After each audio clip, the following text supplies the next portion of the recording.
بسم اللہ الرحمن الرحیم۔ السلام علیکم ناظرین، کتنے خوش نصیب ہیں وہ مبارک ہستیاں کہ جن کو دو جہاں کے سردار حضور نبی کریم صلی اللہ علیہ وسلم کی خدمت کا شرف حاصل ہوا اور ان کی زندگی نبی کریم صلی اللہ علیہ وسلم کی قرابت میں بسر ہوئی۔ ناظرین، انہی خوش نصیب ہستیوں میں ایک ہستی حضرت انس بن مالک رضی اللہ تعالیٰ عنہ کی ہے کہ جنہوں نے خادم رسول صلی اللہ علیہ وسلم کا لقب پایا۔ آج کی ویڈیو میں آپ کو حضرت انس بن مالک رضی اللہ تعالیٰ عنہ کی زندگی کے حالات و واقعات بتائیں گے، ان کی سیرت اور اوصاف پر بات کریں گے اور حضرت انس رضی اللہ تعالیٰ عنہ کی شان بیان کریں گے۔ ناظرین، روایت کے مطابق حضرت انس ہجرت نبوی صلی اللہ علیہ وسلم سے 10 سال پیشتر شہر یثرب میں پیدا ہوئے۔ 8-9 سال کے تھے کہ ان کی ماں نے اسلام قبول کر لیا۔ ان کے والد بیوی سے ناراض ہو کر شام چلے گئے اور وہیں انتقال کیا۔ ماں نے دوسرا نکاح ابو طلحہ رضی اللہ تعالیٰ عنہ سے کر لیا، جن کا شمار قبیلہ خزرج کے مالدار اشخاص میں تھا، اور اپنے ساتھ حضرت انس کو ابو طلحہ کے گھر لے گئیں۔ حضرت انس نے انہی کے گھر میں پرورش پائی۔ ناظرین، آپ کو بتاتے چلے کہ اسلام سے پہلے عربوں کی جہالت کا نقشہ تھا کہ باپ یعنی ابو طلحہ کی صحبت میں جب بادہ و جام کا دور چلتا تو بیٹا یعنی انس ساقی گیری کرتا۔ وہ پہلے دوسروں کو پلاتے اور بعد میں خود پیتے تھے، اور اس 10 سالہ بچے کو روکنے والا کوئی نہ تھا۔ روایات بتاتے کہ حضرت انس کا نام ان کے چچا انس بن نضر کے نام پر رکھا گیا تھا، لیکن کنیت نہ تھی، وہ حضرت صلی اللہ علیہ وسلم نے تجویز فرمائی۔ انس ایک خاص قسم کی سبزی جس کا نام حمزہ تھا چنا کرتے تھے۔ حضرت صلی اللہ علیہ وسلم نے اسی مناسبت سے ان کی کنیت ابو حمزہ پسند فرمائی۔ ناظرین، روایت یہ بتاتی کہ حضرت انس رضی اللہ تعالیٰ عنہ کی عمر 8-9 سال کی تھی کہ مدینہ میں اسلام کی صدا بلند ہوئی۔ بنو نجار نے قبول اسلام میں جو پیش دستی کی تھی، اس کا اثر یہ تھا کہ اس قبیلہ کے اکثر افراد حضرت صلی اللہ علیہ وسلم کے یثرب تشریف لانے سے قبل توحید و رسالت کے علم بردار ہو چکے تھے۔ حضرت انس کی والدہ ام سلیم نے بھی عقبہ ثانیہ سے پیشتر دین اسلام اختیار کر لیا تھا، اور جیسا کہ پہلے بھی ذکر ہو چکا ہے کہ ان کے والد بت پرست تھے، وہ بیوی کے اسلام پر برہم ہو کر شام چلے گئے تھے۔ ادھر ام سلیم نے ابو طلحہ سے اس شرط پر نکاح کر لیا کہ وہ بھی مذہب اسلام قبول کریں، چنانچہ وہ مسلمان ہو چکے تھے، اور عقبہ ثانیہ میں حضرت صلی اللہ علیہ وسلم کے دست حق پر مکہ جا کر بیعت کی تھی۔ اسی طرح حضرت انس کا پورا گھر نور ایمان سے منور تھا۔ ان کی جنتی ماں ام سلیم شمع اسلام کی پروانہ تھی، اور ان کے محترم باپ حضرت ابو طلحہ دین حنیف کے ایک پرجوش فدائی تھے۔ بیٹے نے انہیں والدین کی آغوش محبت میں تربیت پائی اور کم عمری میں مسلمان ہوا۔ ناظرین، اب بات کرتے ہیں حضرت انس بن مالک کے نام و نسب اور ابتدائی حالات کی۔ آپ کو بتاتے چلیں کہ آپ رضی اللہ تعالیٰ عنہ کا نام انس، ابو حمزہ آپ کی کنیت، خادم رسول اللہ آپ کا لقب تھا، اور آپ رضی اللہ تعالیٰ عنہ کا تعلق قبیلہ نجار سے تھا، جو انصار مدینہ کا معزز ترین خاندان تھا۔ آپ رضی اللہ تعالیٰ عنہ کا نسب نامہ یوں بیان کیا جاتا ہے کہ انس بن مالک بن نضر بن زمزم بن زید بن حرام بن جم بن عامر بن غنم بن عدی بن نجار۔ آپ رضی اللہ تعالیٰ عنہ کی والدہ ماجدہ کا نام حضرت ام سلیم سہلہ بنت لمحان انصاریہ ہے، جن کا سلسلہ نسب 3 واسطوں سے حضرت انس کے آبائی سلسلے میں مل جاتا ہے، اور رشتے میں وہ حضرت صلی اللہ علیہ وسلم کی خالہ تھیں۔ ناظرین، روایت بتاتے کہ حضرت انس رضی اللہ تعالیٰ عنہ کی 10 سال کی عمر ہو گئی کہ وہ یوم مسعود آیا، جس کے انتظار میں اہل یثرب نے مہینوں راتیں کاٹی تھیں، یعنی رسول اللہ صلی اللہ علیہ وسلم یثرب تشریف لائے اور شہر یثرب کو مدینہ النبی ہونے کا شرف عطا فرمایا۔ حضرت انس گو اس وقت کم عمر تھے لیکن پرجوش تھے۔ جس ساعت سعید میں مدینہ طیبہ کا افق آفتاب نبوت کی نورانی شعاعوں سے منور ہو رہا تھا، حضرت انس اور بہت سے کم سن لڑکے جہاں رسول اللہ صلی اللہ علیہ وسلم کا مجدہ اہل یثرب کو سنا رہے تھے، اور نہایت جوش میں خوشی خوشی شہر کا گشت لگا رہے تھے۔ محمد آ گئے کی آواز کان میں آتی، مڑ کر دیکھتے کہ شاید کاروان محمد منزل مقصود پر خیمہ زن ہوا ہے، لیکن گرد کے سوا کچھ نظر نہ آتا۔ اتنے میں گرد ہٹی اور نہایت شان و شوکت سے نبوت کا چاند نمودار ہوا۔ حضرت انس کی عقیدت مند نگاہ رخ انور پر پڑی، اور تصدیق قلبی اور اقرار لسانی نے صحابیت کا ممتاز شرف بارگاہ نبوت سے حاصل کیا۔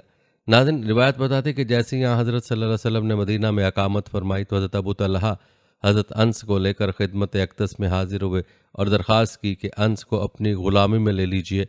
حضرت صلی اللہ علیہ وسلم نے منظور فرما لیا اور حضرت انس خادمان خاص کے زمرے میں داخل ہو گئے، اور حضرت انس رضی اللہ تعالیٰ عنہ نے حضرت صلی اللہ علیہ وسلم کی وفات تک اپنے فرض کو نہایت خوبی سے انجام دیا۔ وہ کم و بیش 10 برس نبی کریم صلی اللہ علیہ وسلم کی خدمت کرتے رہے اور ہمیشہ اس شرف پر ان کو ناز رہا۔ آپ رضی اللہ تعالیٰ عنہ کو معمول تھا کہ فجر کی نماز سے پیشتر در اقدس پر حاضر ہو جاتے اور دوپہر کو اپنے گھر واپس آتے، دوسرے وقت پھر حاضر ہوتے اور عصر تک رہتے، نماز عصر پڑھ کر اپنے گھر کا رخ کرتے تھے۔ روایات بتاتے ہیں کہ آپ کے محلے میں ایک مسجد تھی، وہاں لوگ ان کا انتظار کرتے، جب یہ پہنچتے اس وقت وہاں نماز ہوتی تھی۔ ان اوقات کے ماں سوا بھی وہ حضرت صلی اللہ علیہ وسلم کے احکام کی تعمیل کے لیے حاضر رہتے تھے۔ روایت میں آتا ہے کہ ایک مرتبہ حضرت انس آپ کے کاموں سے فارغ ہو کر گھر روانہ ہوئے، دوپہر کا وقت تھا، لڑکے کھیل رہے تھے۔ حضرت انس رضی اللہ تعالیٰ عنہ بھی کھڑے ہو کر تماشا دیکھنے لگے۔ اتنے میں حضرت صلی اللہ علیہ وسلم ادھر تشریف لائے۔ لڑکوں نے دور سے دیکھ کر حضرت انس سے کہا کہ رسول اللہ صلی اللہ علیہ وسلم تشریف لا رہے ہیں۔ لڑکوں نے آگاہ کیا حضرت انس رضی اللہ تعالیٰ عنہ کو۔ حضرت صلی اللہ علیہ وسلم نے حضرت انس کا ہاتھ پکڑ کر کسی کام کے لیے بھیج دیا اور خود ایک دیوار کے سائے میں تشریف فرما رہے۔ حضرت انس کو دیر ہو گئی تھی، گھر گئے تو سلیم نے پوچھا آج دیر کہاں لگائی؟ انہوں نے کہا رسول اللہ صلی اللہ علیہ وسلم کے ایک کام سے گیا تھا۔ وہ بہانہ سمجھی اور پوچھا کام کیا تھا؟ انہوں نے کہا کہ ایک پوشیدہ بات تھی۔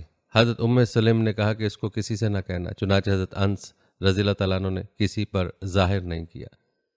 مسند احمد کی روایت ہے کہ ایک مرتبہ ثابت سے جو ان کے تلامذہ خاص تھے فرمایا اگر میں کسی شخص کو اس راز سے آگاہ کرتا تو وہ تم تھے، لیکن میں بیان نہیں کروں گا۔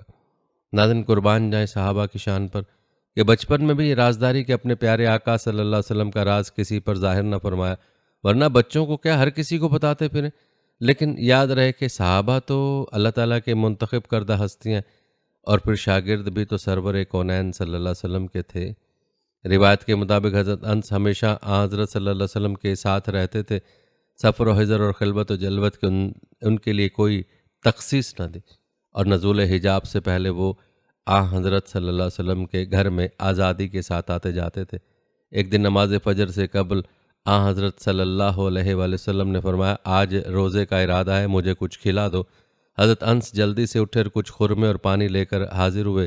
حضرت صلی اللہ علیہ وآلہ وسلم نے سحری کھائی اور پھر نماز فجر کے لیے تیار ہوئے۔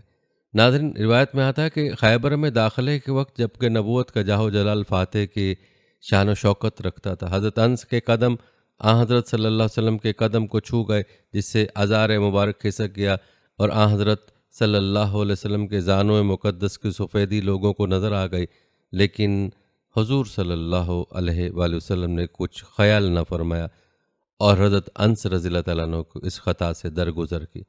ناظرین روایت بتاتے کہ حضرت انس حضرت صلی اللہ علیہ وسلم کے تمام کام نہایت مستعدی اور تندہی سے بجا لاتے اور اپنی فرما برداری سے حضور صلی اللہ علیہ وآلہ وسلم کو خوش رکھتے تھے۔ فرماتے کہ میں نے 10 برس حضرت صلی اللہ علیہ وآلہ وسلم کی خدمت کی، لیکن اس مدت میں آپ کبھی خفا نہ ہوئے اور نہ کبھی کسی کام کی نسبت یہ فرمایا کہ اب تک کیوں نہ ہوا۔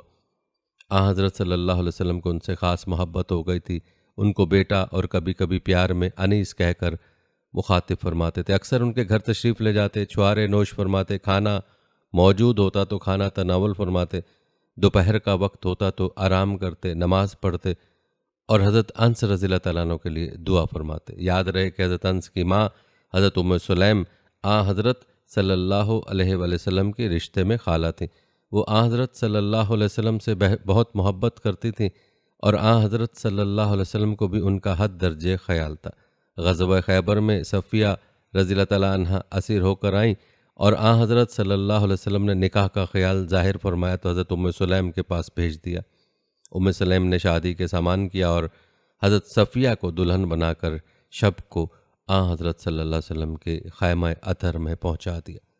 اس طرح جب حضرت صلی اللہ علیہ وسلم نے حضرت زینب سے عقد کیا تو سلیم نے ایک لگن میں ملیدہ بنا کر حضرت صلی اللہ علیہ وسلم کی خدمت میں بھیجا۔ آپ صلی اللہ علیہ وسلم نے صحابہ کو طلب فرمایا اور ایک مختصر سا جلسہ دعوت ترتیب دیا۔ ناظرین حضرت انس کی خصوصیات نے ان کے خاندان نبوت کا ایک ممبر بنا دیا تھا۔ حضرت صلی اللہ علیہ وسلم کبھی کبھی خوش طبعی میں ان سے مزاح فرماتے تھے۔ ابو حمزہ ان کی کنیت اسی مزاح کا نتیجہ تھی، اور ایک مرتبہ مزاح میں ارشاد فرمایا، اے دو کان والے! ناظرین، بارگاہ اقدس صلی اللہ علیہ وسلم میں حضرت انس کو جو قرب و اختصاص حاصل تھا وہ آپ ملاحظہ کر چکے۔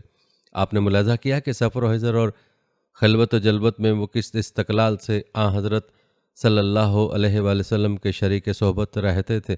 یہی جوش محبت ہے جس نے میدان جنگ میں بھی آقا سے علیحدہ نہ ہونے دیا۔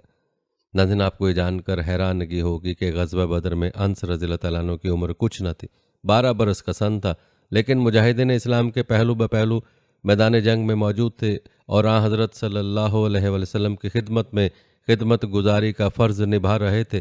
ان کی اس کم سنی سے لوگوں کو شرکت بدر میں اشتباہ ہوتا تھا۔ چنانچہ ایک شخص نے پوچھا کہ آپ بدر میں موجود تھے؟ حضرت انس رضی اللہ عنہ نے فرمایا، میں بدر سے کہاں غائب ہو سکتا تھا؟ ناظرین، آپ جانتے ہیں کہ واقعہ بدر سے 1 سال بعد غزوہ احد واقعہ ہوا، اس میں بھی حضرت انس بہت کم عمر تھے۔ البتہ جب ذیقعت 6 ہجری میں حدیبیہ اور بیت الرضوان پیش آئی، اس وقت حضرت انس رضی اللہ تعالیٰ عنہ کو عین شباب تھا، یعنی 16 برس کا سن تھا۔ اب وہ میدان جنگ میں نبرد آزمائی کے قابل ہو گئے تھے۔ 7 ہجری میں حضرت صلی اللہ علیہ وسلم نے عمرہ قضا کیا، اس میں حضرت انس رضی اللہ تعالیٰ عنہ تمام جانثاروں کی طرح حضرت صلی اللہ علیہ وسلم کے ہم رکاب تھے۔ اسی سن میں خیبر پر فوج کشی ہوئی۔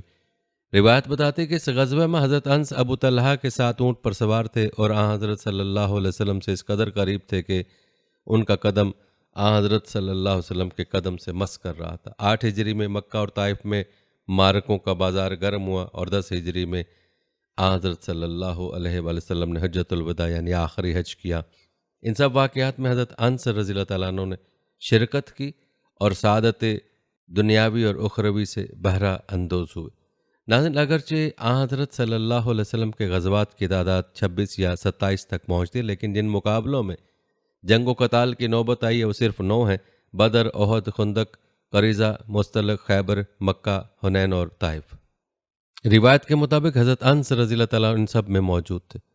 موسیٰ بن انس سے ایک شخص نے سوال کیا کہ آپ کے والد بزرگوار حضرت صلی اللہ علیہ وسلم کے کتنے معرکوں میں شریک تھے؟ انہوں نے کہا 8 میں۔ غالباً انہوں نے بدر کو شامل نہیں کیا، جس کا سبب یہ ہے کہ بدر میں حضرت انس رضی اللہ تعالیٰ عنہ اس عمر تک نہیں پہنچے تھے جو جہاد کی شرکت کے لیے ضرور قرار دی گئی ہے۔ ناظرین، نبی کریم صلی اللہ علیہ وسلم کے دور کے بعد انس رضی اللہ تعالیٰ عنہ کے حالات پر بھی ہم روشنی ڈالیں گے، لیکن پہلے آپ کے چند اوصاف بیان کرتے ہیں۔ ناظرین، آپ کو بتاتے چلیں کہ حضرت انس کے گلدستہ اخلاق میں 4 پھول ایسے نازک، لطیف اور شگفتہ ہیں جن پر گلدستے کی خوبصورتی کا تمام تر انحصار ہے۔ حب رسول، اتباع سنت، امر بالمعروف، حق گوئی، یہ حضرت انس رضی اللہ تعالیٰ عنہ کے خاص اوصاف ہیں۔ حب رسول اللہ صلی اللہ علیہ وسلم کا نقشہ تو آپ ملاحظہ کر چکے ہیں۔ جس زمانے میں وہ 10 برس کے نابالغ اور ناسمجھ بچے تھے، جوش محبت کا یہ عالم کہ صبح اٹھ کر کاشان نبوت کی زیارت سے آنکھوں کو مشرف کرتے تھے، صبح کاذب کی تاریکی میں ام سلیم کا کمسن بچہ بستر راحت سے اٹھتا تھا اور حضرت صلی اللہ علیہ وسلم کا سامان وضو مہیا کرنے کے لیے مسجد نبوی کا راستہ لیتا تھا۔ ایام شباب میں ان کی محبت کی کوئی حد نہ تھی، وہ شمع نبوت پر پروانہ وار شیفتہ تھے۔ حضرت صلی اللہ علیہ وسلم کے ایک نگاہ کرم حضرت انس کے لیے باعث صد طمانینت و تسلی تھی، اور آقا نامدار کی ایک آواز ان کے قالب عقیدت میں نئی روح پھونکنے کا سبب بن جاتی تھی۔ رسول اللہ صلی اللہ علیہ وسلم کے وصال کے بعد اگرچہ ظاہری آنکھیں دیدار محبوب کو ترس گئی تھیں، لیکن محبت کے معنوی آنکھوں پر باب فیض اب تک بند نہ ہوا تھا۔ چنانچہ آپ رضی اللہ تعالیٰ عنہ اکثر خواب میں رسول اللہ صلی اللہ علیہ وسلم کے زیارت سے مشرف ہوتے تھے اور صبح کو واقعات شبینہ کی یاد تازہ کر کے گریہ زاری کا ایک طوفان بپا کرتے۔ عاشق صادق کے تڑپانے اور تلملانے کے لیے محبوب کی ایک ایک چیز نشتر کا کام کرتی تھی۔ حضرت انس بن مالک کا بین ہی یہی حال تھا، وہ محبوب دو عالم کا ذکر کرتے تھے اور فرط محبت سے بے قرار ہو جاتے تھے۔ ایک دن حضرت صلی اللہ علیہ وسلم کا حلیہ مبارک بیان کر رہے تھے۔ آپ صلی اللہ علیہ وسلم کا ایک ایک خال و خط زبان محبت گھول رہا تھا۔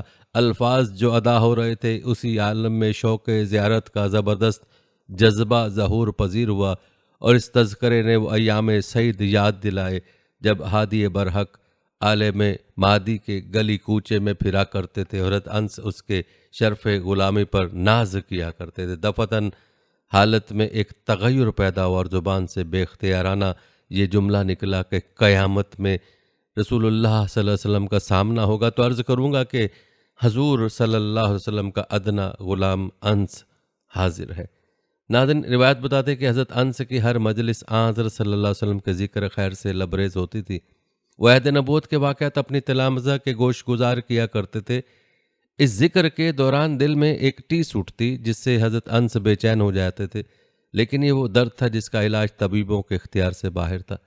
ناچار ہو کر گھر تشریف لے جاتے اور حضور صلی اللہ علیہ وسلم کے تبرکات نکال لاتے، ان ظاہری یادگاروں کو دیکھ کر دل کو تسکین دیتے اور جمعیت خاطر کا سامان بہم پہنچاتے۔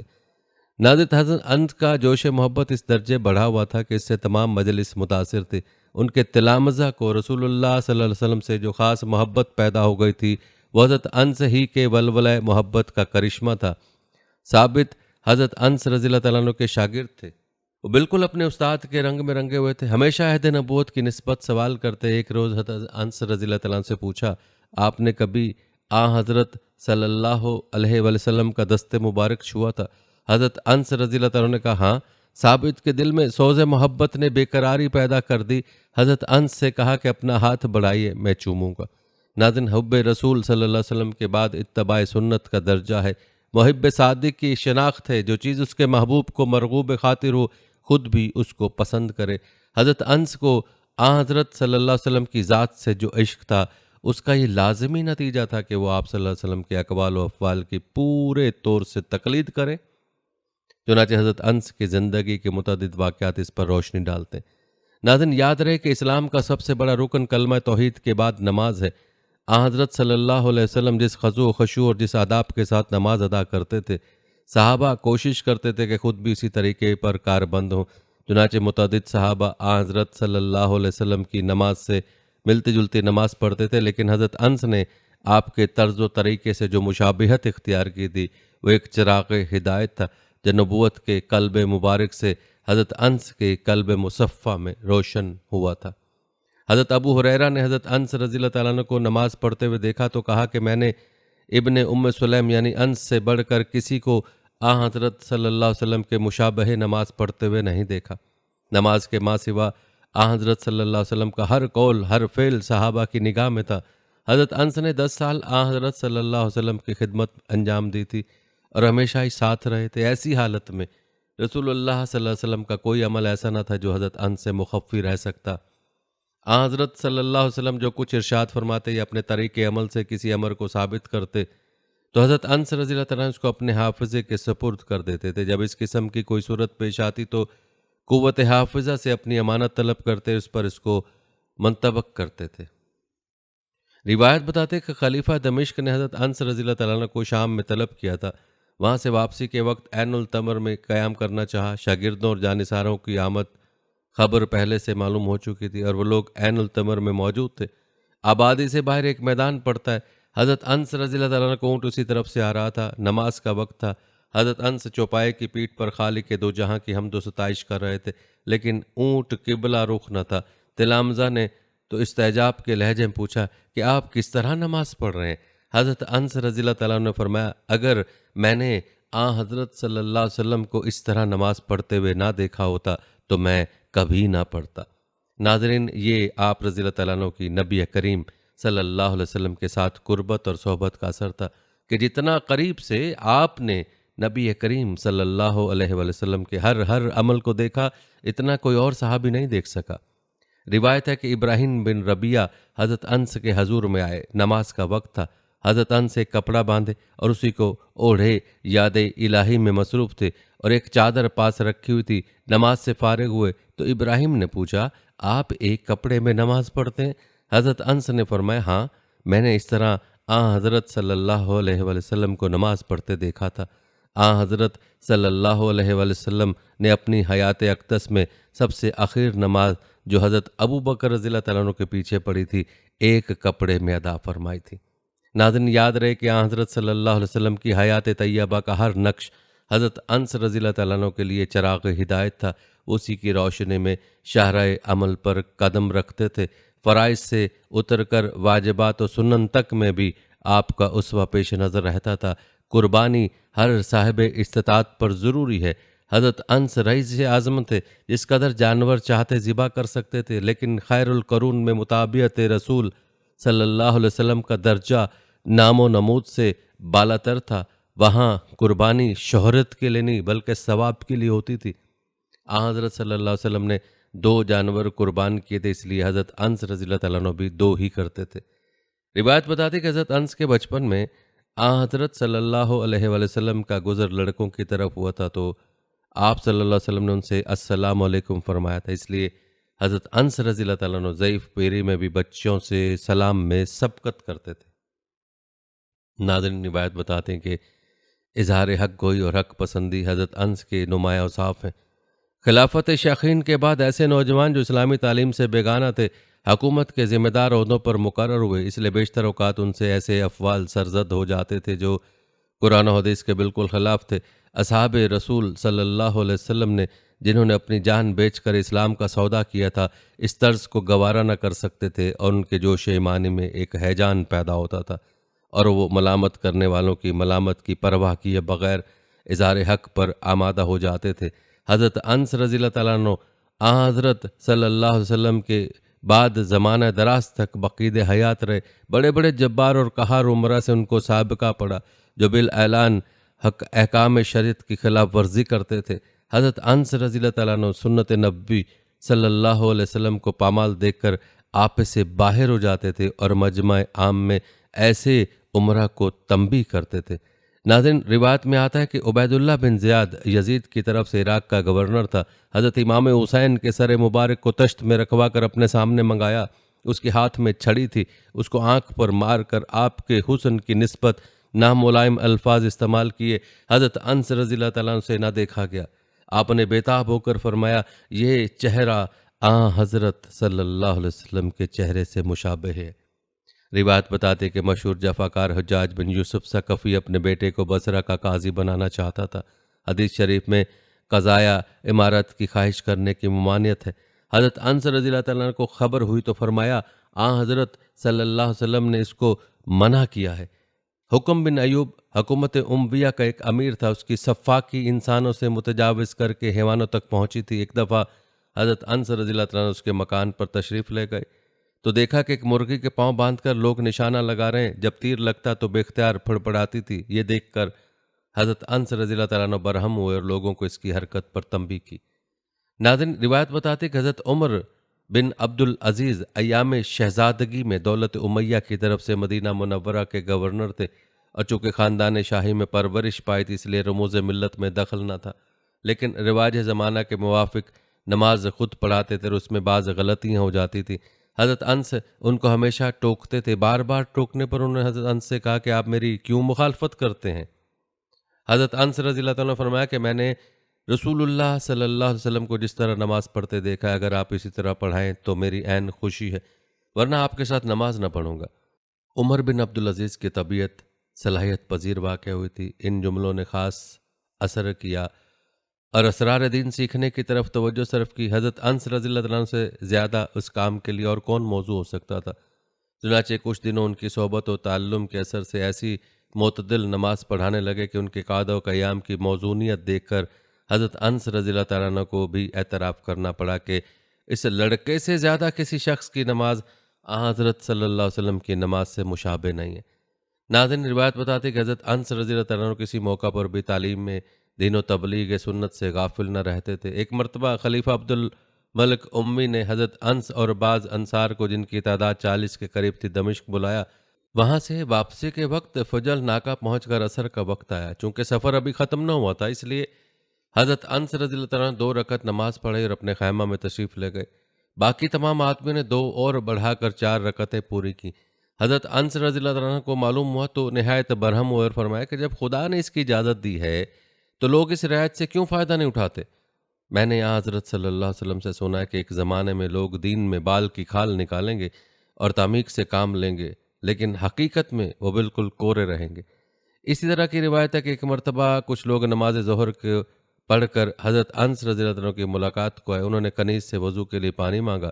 لوگوں نے کہا کہ اس وقت کی نماز کی تیاری ہے؟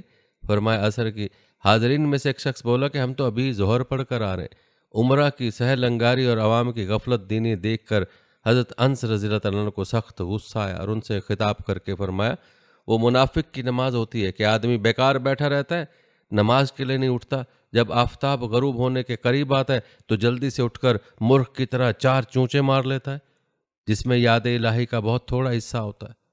ناظرین، حق گوئی کے بعد امر بالمعروف کا رتبہ ہے۔ قرآن مجید میں جہاں پیروان دین کی مدح سرائی کی گئی ہے، امر بالمعروف کو امت اسلامیہ کی خیر الامم ہونے پر سب سے پہلے بطور استشہاد پیش کیا ہے۔ حضرت انس میں یہ وصف خاص طور پر پایا جاتا ہے۔ روایت بتاتے ہیں کہ عبید اللہ بن زیاد کی مجلس میں ایک مرتبہ حوض کوثر کا ذکر آیا، اس نے اس کے وجود کی نسبت شک ظاہر کیا۔ حضرت انس رضی اللہ عنہ کو اس کی خبر ہوئی تو لوگوں سے فرمایا کہ اسے میں جا کر سمجھاؤں گا، اور عبید اللہ کے ایوان عمارت میں جا کر فرمایا تمہارے ہاں حوض کوثر کا ذکر ہوا تھا؟ اس نے کہا جی ہاں۔ کیا حضرت صلی اللہ علیہ وآلہ وسلم نے اس کے متعلق کچھ فرمایا ہے؟ حضرت انس رضی اللہ عنہ نے حوض کوثر کے متعلق حدیث پڑھی اور مکان واپس تشریف لائے۔ اسی طرح کی روایت ہے کہ ایک انصاری سردار کے متعلق مصعب بن زبیر کو کچھ اطلاع ملی، غالباً سازش کی خبر۔ اس نے انصار کو اس جرم میں ماخوذ کرنا چاہا۔ لوگوں نے حضرت انس رضی اللہ عنہ کو خبر کی، وہ سیدھے دارالامارت پہنچے۔ امیر تخت پر بیٹھا تھا۔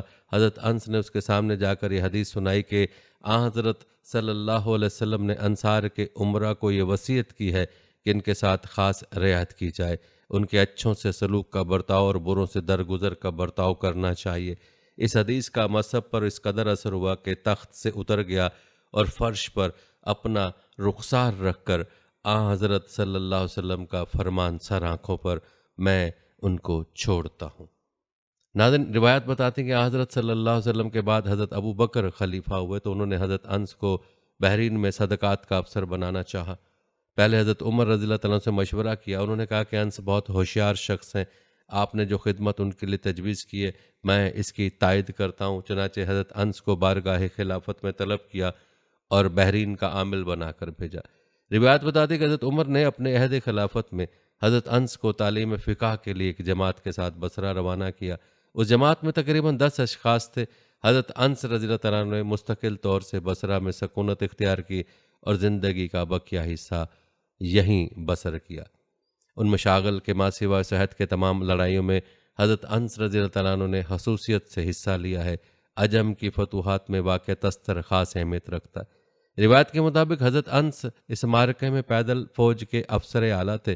شہر فتح ہونے کے بعد سپہ سالار عساکر عجم، جس کا نام ہرمزان تھا اور ایران کے شاہی خاندان سے تعلق رکھتا تھا، ماں اپنے اہل و عیال کے قید ہو کر اسلامی سپہ سالار اعظم حضرت ابو موسیٰ اشعری کے روبرو حاضر کیا گیا۔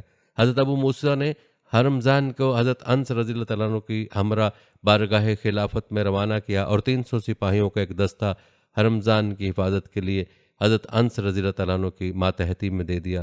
حضرت انس مدینہ منورہ پہنچے اور اپنے مقدس وطن کی زیارت سے محبت کی آنکھیں روشن کی۔ کچھ دنوں مدینہ منورہ میں ٹھہر کر بصرہ واپس ہوئے۔ ذی الحج 23 ہجری میں حضرت عمر رضی اللہ عنہ نے شہادت حاصل کی اور حضرت عثمان رضی اللہ عنہ مسند آرائے خلافت ہوئے۔ ان کی خلافت کا ابتدائی زمانہ نہایت پرامن تھا، لیکن کچھ دنوں کے بعد حالات نے نہایت خوفناک صورت اختیار کر لی اور فتنوں کا دروازہ دفتن کھل گیا۔ آفاق عالم سے مفسدین اٹھ کھڑے ہوئے، جا بجا باغیانہ تحریکیں نشو پانے لگیں۔ ملک کے ہر گوشے میں فتنوں و فساد کی آگ مشتعل ہوئی اور فسادیوں نے دارالخلافت مدینہ منورہ کا رخ کیا۔ لیکن اس وقت اسلامی مملکت کے مختلف حصوں میں بہت سی ایسی شخصیتیں موجود تھیں جو ظلم کی طاقت سے مروب نہیں ہوتے تھے۔ چنانچہ جب عثمان رضی اللہ عنہ کی صدائے حق دارالخلافہ کے ایک مقدس گوشے سے بلند ہوئی تو سب سے پہلے ان حاملان صداقت نے اسے سنا اور حمایت حق پر کمر ہمت باندھ کر اٹھ کھڑے ہوئے۔ سلطنت اسلامی کے ہر حصے میں ان بزرگوں کا وجود تھا۔ بصرہ بھی، جو عراق عرب کا صدر مقام تھا، ان بزرگوں سے خالی نہ تھا۔ چنانچہ جب بصرہ میں ان ہولناک واقعات کی خبر پہنچی تو حضرت انس بن مالک، حضرت عمران بن حسین اور دوسرے بزرگان نصرت دین اور تائید اسلام کے لیے مستعد ہو گئے اور اپنی پرجوش تقریروں سے تمام شہر میں آگ لگا دی۔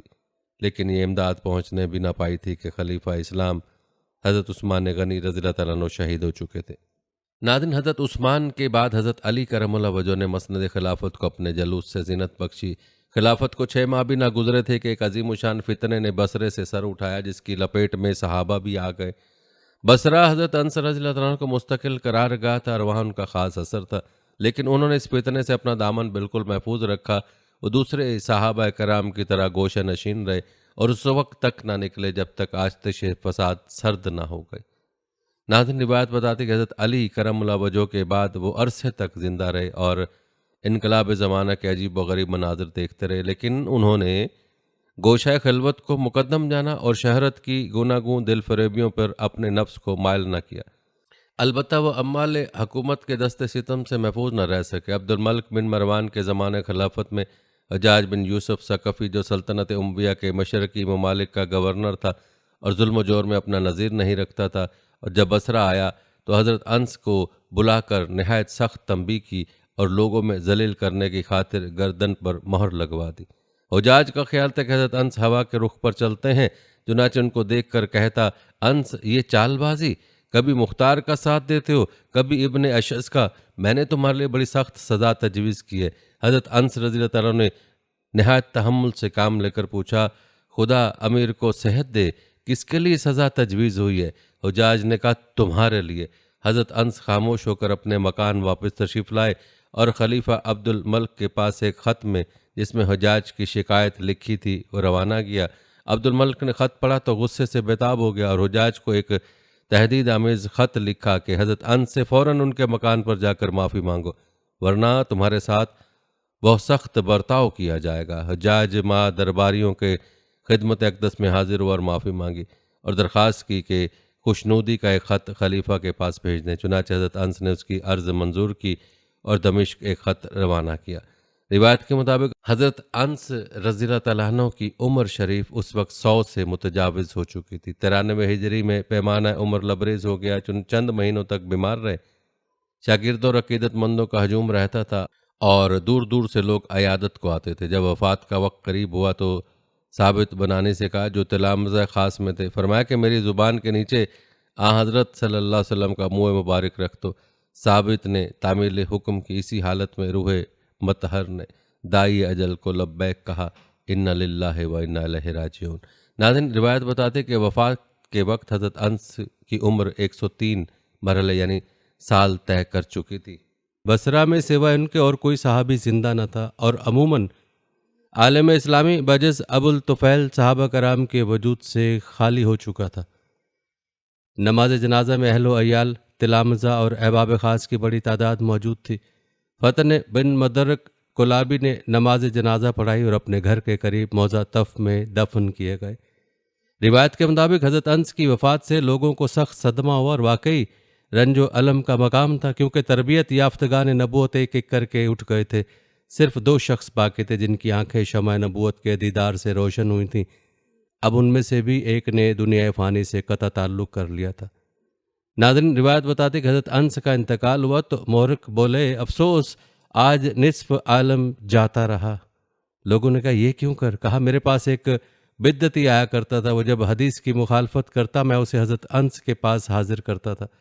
حضرت انس حدیث سنا کر اس کے تشفی کرتے تھے، اب کون صحابی ہے جس کے پاس جاؤں گا؟ ناظرین، آخر میں آپ کو حضرت انس رضی اللہ تعالیٰ عنہ کے علم فقہ کے حوالے سے چند روایت بتاتے ہیں جو مختلف مسائل کے حوالے سے۔ یاد رہے کہ صحابہ کے زمانے میں تعلیم کا طریقہ عموماً حلقہ درس تک محدود تھا۔ حضرت انس بھی باقاعدہ تعلیم دیتے تھے۔ اثناء درس میں کوئی شخص سوال کرتا، اس کو جواب سے سرفراز فرماتے تھے۔ اس قسم کے سوال و جواب کا ایک مجموعہ ہے جس کا احاطہ اس ویڈیو میں ممکن نہیں۔ یہاں چند مسائل ذکر کیے جاتے ہیں جن سے حضرت انس کے طرز اجتہاد، جودت فہم، دقت نظر اور اصابت رائے کا اندازہ ہوتا ہے۔ باب الاشریہ، یہ مسئلہ کہ نبیذ مخصوص برتنوں میں پینا مکروہ ہے، صحابہ میں عموماً متفق علیہ تھا۔ حضرت انس نے اس کو جس قدر وضاحت اور صفائی سے بیان کیا ہے وہ انہی کا حصہ ہے۔ اس میں انہوں نے ان وجوہ اسباب کی طرف اشارہ کیا ہے جن کے سبب سے ان برتنوں میں نبیذ پینے کی مخالفت آئی ہے۔ قتادہ نے دریافت کیا کہ کیا گھڑے میں نبیذ بنا سکتے ہیں؟ حضرت انس نے کہا، اگرچہ حضرت صلی اللہ علیہ وسلم نے اس کے متعلق کوئی رائے ظاہر نہیں فرمائی، تاہم میں مکروہ سمجھتا ہوں۔ یہ استدلال اس بنا پر کہ جس چیز کی حلت و حرمت میں اشتباہ ہو اس میں حرمت کا پہلو غالب ہوگا۔ ناظرین، یہ تھی ہماری آج کی ویڈیو۔ کمنٹ سیکشن میں اپنی رائے کا اظہار ضرور کریں اور بتائیں کہ آپ اگلی ویڈیو کون سے اسلامک ٹاپک پر دیکھنا چاہتے ہیں۔ آپ کی قیمتی رائے ہمارے لیے بہت اہمیت رکھتی ہے، اور جانے سے پہلے ویڈیو کو شیئر ضرور کیجیے گا۔ اللہ تعالیٰ آپ کو اپنی حفظ و امان میں رکھے، آمین۔